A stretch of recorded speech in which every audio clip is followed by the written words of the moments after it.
បាទជំរាបសួរបងអូនលោកគ្រូមីងខៀងពីខាងសាលា e-school ទៅអញ្ចឹងទៅលោកគ្រូចង់សូមសម្ភាសបងអូនតិចតាក់ទងទៅនឹងបងអូនបានរៀនជាមួយកញ្ចប់បាក់ឌុប2025ជាមួយ e-school ដែរអញ្ចឹងចង់ឲ្យបងអូនជួយណែនាំខ្លួនតិចបងអូនមានឈ្មោះអីដែរហើយរៀននៅវិទ្យាល័យណាហើយនៅភ្នំពេញឬក៏នៅខេត្តដែរអញ្ចឹងណាជាបឋមសូមជម្រាបសួរបងខ្ញុំបាទឈ្មោះលំហួរមកពីវិទ្យាល័យព្រះស៊ីសុវត្ថិសប្តាហ៍ថ្ងៃខ្ញុំរស់នៅភ្នំពេញអូខេអញ្ចឹងតាក់ទងទៅនឹងការសិក្សាបងប្អូនថ្នាក់ទី12នេះបងប្អូនជ្រើសរើសយកកញ្ចប់ថ្នាក់វិទ្យាសាស្ត្រពិតឬក៏ថ្នាក់សង្គមដែរក្នុងការសិក្សាត្រៀមបាក់ឌុបថ្ងៃទី18សីហាខាងមុខណាហើយតាក់ទងទៅនឹងមូលហេតុអីដែរបងប្អូនសម្រាប់ចិត្តរៀនជាមួយ e-school ហើយបងប្អូនចាប់ដើមរៀន e-school ពីពេលណាមកដែរអញ្ចឹងណាបច្ចុប្បន្នខ្ញុំកំពុងតែជ្រើសរើសថ្នាក់វិទ្យាសាស្ត្រពិតពីព្រោះអីខ្ញុំអីសុំសួរបងខ្ញុំបាទហ្នឹងហើយបងអូនអញ្ចឹងតាក់ទងទៅនឹងការសិក្សាថ្នាក់ទី12នេះបងអូនជ្រើសរើសយកផ្នែកពិតឬក៏សង្គមដែរហើយបងអូនចាប់ផ្ដើមចូលរៀនជាមួយ e-school ម្លងពេលខែណាដែរអញ្ចឹងណាបច្ចុប្បន្នខ្ញុំសិក្សាខាងផ្នែកវិទ្យាសាស្ត្រពិតហើយខ្ញុំបានចូលរួមសិក្សានៅថ្នាក់ e-school នៅអំឡុងខែដើមខែ1ឆ្នាំ2025បាទសូមអរគុណច្រើនបងអូនអញ្ចឹងតាក់ទងទៅនឹងការសិក្សាជាមួយ e-school ពេលបងអូនបានចូលរៀនហើយបងអូនមានចំណាប់អារម្មណ៍ថាមិនដែរ e-school អាចជួយបងអូនចំណុចណាខ្លះដើម្បីទទួលបានលទ្ធផលល្អក្នុងការប្រឡងបាក់ឌុបពេលយើងចូលផ្ទាល់តាម Zoom ហើយណាមុននឹងខ្ញុំចូល e-school ខ្ញុំក៏បានកាត់ដែរថាដោយសារខ្ញុំខ្សោយនៅមុខវិជ្ជាគ្រឹះមួយចំនួនអញ្ចឹងទៅក៏ខ្ញុំបដិញ្ញាចិត្តចូលរៀននៅ e-school ដើម្បីបំពេញបន្ថែមនៅមុខវិជ្ជាដែលខ្ញុំខ្សោយអូខេអញ្ចឹងបន្ទាប់ពីយើងបានចូលរៀនជាមួយ e-school ហើយអញ្ចឹងមុនពេលយើងចូលរៀននិងអំឡុងពេលយើងបានរៀនហើយដល់សប្តាហ៍ថ្ងៃនេះយើងរៀនបានខ្លះហើយអញ្ចឹងតើបង្កើនទំនុកចិត្តនិងភាពរីកចម្រើនសម្រាប់បងអូនកម្រិតណាដែរលើមុខវិជ្ជាមួយដែលយើងបានរៀនអាចសុំមុខវិជ្ជាមួយចំនួនដែលបងអូនអាចរីកចម្រើនជាងមុនណាមុខវិជ្ជាដែលខ្ញុំគិតថាខ្ញុំអាចរីកចម្រើនជាងមុនគឺជាមុខវិជ្ជាគីមីបច្ចុប្បន្នខ្ញុំគិតថារាល់លំហាត់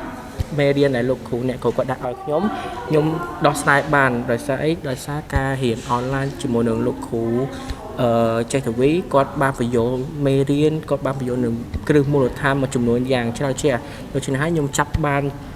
យ៉ាងខ្លាំងមែនទែនអូខេអរគុណច្រើនបងអូនចឹងតាក់ទងទៅនឹងការសិក្សាមួយ e-school យើងទទួលបានប្រយោជន៍ច្រើនព្រោះអីតាក់ទងទៅនឹងការសិក្សាមួយ e-school បើករណីយើងបានចូលរៀនផ្ទាល់ហើយ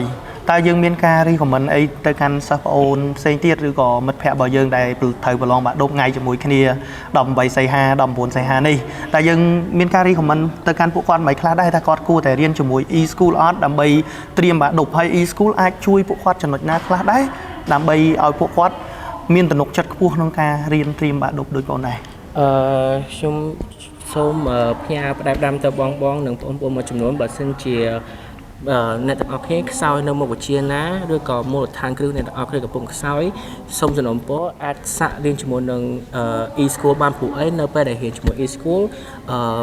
ទោះបីជារៀនអនឡាញក៏ដោយប៉ុន្តែខាងក្រុមការងារក៏ដូចជាលោកគ្រូអ្នកគ្រូក៏បានបញ្យល់ហើយបានមាននឹងវីដេអូដើម្បីកាលណាដែលយើងមិនចាប់បានចំណុចណាមិនចាស់ចំណុចណាយើងអាចមើលវីដេអូនឹងឡើងវិញម្ដងទៀតដើម្បីចាប់បានមូលដ្ឋានគ្រឹះទាំងអស់នោះឡើងវិញអូខេអរគុណច្រើនបងអូនអញ្ចឹងចំពោះអត្ថប្រយោជន៍នៃការសិក្សាមួយ e-school បងអូនក៏បានលើកឡើងខ្លះដែរហើយក្រៅពីនេះក៏នឹងណែនាំជូនទៅកាន់បងអូនបន្ថែមតាក់ទងទៅនឹងការប្រឡងជាមួយ e-school យើងមុនថ្ងៃប្រឡងបាក់ឌុបមកដល់យើងរៀបចំនៅវិញ្ញាសាសុទ្ធចាប់ដើមពីថ្ងៃ1ខែ6សម្រាប់បងប្អូនបាក់ឌុប2025អញ្ចឹងពីថ្ងៃ1ខែ6ទៅយើងឡើងរៀនមូលដ្ឋានគ្រឹះបន្តគឺយើងចាប់ដើមចូលវិញ្ញាសាសុទ្ធហើយវិញ្ញាសាសុទ្ធនេះដែរគឺយើងរៀនពីវិញ្ញាសាឆ្នាំចាស់រហូតដល់វិញ្ញាសាត្រៀមសម្រាប់ឆ្នាំថ្មីបន្ថែមទៀតហើយនឹងមានរៀបចំនៅការប្រឡងដែរតែបងអូនយល់ថាការរៀបចំវិញ្ញាសាត្រៀមមុននេះនិងរៀបចំការប្រឡងសម្រាប់បងអូនមុនថ្ងៃបាក់ឌុបមកដល់អាចជួយបងអូនកម្រិតណាដែរក្នុងការប្រឡងបាក់ឌុបទៅលើការកំណត់បន្ទុកកំណត់ពេលវេលាដែលយើងរៀននិងដឹងពីសមត្ថភាពរបស់យើងកម្រិតណាដែរពេលដែលយើងបានប្រឡងមុនហ្នឹងដូចយើងបានដឹងពីបច្ចេកទេសនៃការប្រឡងមុនអញ្ចឹងចាជួយបងអូនកម្រិតណាហើយសិស្សផ្សេងទៀតតើយើងគិតថាអាចជួយពួកគាត់បានអត់អញ្ចឹងណាសម្រាប់ខ្ញុំគិតថានៅពេលដែលខាង e-school មានបើកនៅថ្នាក់កែវិញ្ញាសារំលឹកវិញ្ញាសាក៏ដូចជារំលឹកមេរៀនឡើងវិញឲ្យយើងអញ្ចឹងដើម្បីឲ្យយើងពង្រឹងនៅសមត្ថភាពនិងគ្រឹះយើងលក្ខណៈថាយើងធ្វើឲ្យយើងនឹងថាសាកសមត្ថភាពមុននឹងចូលប្រឡងថាតើយើងធ្វើលំហាត់នឹងបានឬអត់ដោះស្រាយលំហាត់នឹងបានឬអត់ហើយត្រូវចំណាយពេលវេលារយៈពេលប្រមាណវិនាទីក្នុងមួយលំហាត់ហើយ នឹងអក្ខរាវិរុទ្ធនៅពេលដែលយើងប្រឡងនឹងយើងត្រូវជៀសវាងកន្លែងណាខ្លះយើងត្រូវតែបំពេញកន្លែងណាខ្លះឲ្យវាត្រូវនឹងគោលដៅរបស់ក្រសួងក៏ដូចជាការបង្ហាញបែបបបពីលោកគ្រូអ្នកគ្រូដែលគាត់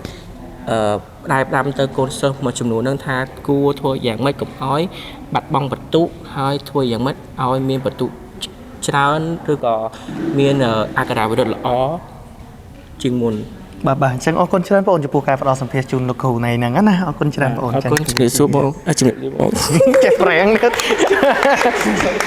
បាត់នេះបាត់ ឡើងមកជំរាបសួរ